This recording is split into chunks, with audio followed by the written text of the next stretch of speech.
This pastor snapped in his sermon. Most of the time, our churches want to preach to you a cute version of Jesus. But I'm going to preach today that dangerous version of Jesus. I'm talking about that dangerous side of Jesus that got him killed. That side of Jesus. I'm talking about the side of Jesus where if you preach this accurately, they would stone you or kill you. I'm talking about the type of Jesus that if we were to allow him to grace our pulpits, many pastors would never invite him back because his message would contradict the pastor's agenda. Because if Jesus could preach in our churches on today, I'm talking about that dangerous Jesus, that version of Jesus that will flip over tables in our lobbies. That's more about a church brand than the Great Commission.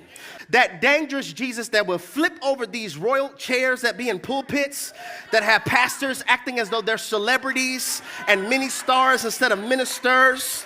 And they care more about gaining followers than making disciples. I'm talking about that Jesus, that dangerous Jesus that will flip over tables that's more about church growth than church health. I'm talking about that dangerous side of Jesus that will frustrate those who are gossiping and bad-mouthing about somebody else's sin who went public. Bad-mouthing those who we know their sexual sin, but if truth be told, many of us did the same thing.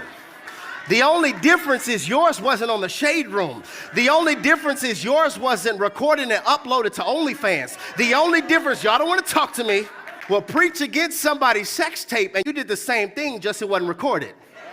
That dangerous version of Jesus that will frustrate racists who claim to be Christian, that will frustrate bigots and frustrate sexism, that dangerous side of Jesus that would frustrate injustice judicial systems who say on our money, in God we trust, and have a Bible in a courtroom that we will put our hands on it to say the truth, but we don't have biblical-based principles to render equality when it comes to verdicts. That Jesus.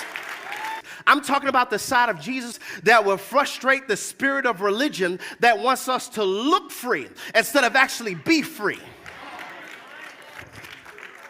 Any place that does not traffic in the love of Jesus.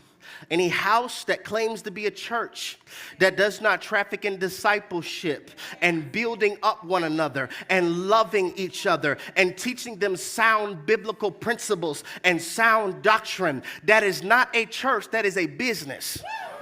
That is not a church, that is a cult. And our biblical ignorance is a funnel for the false prophet to make profit. Bars.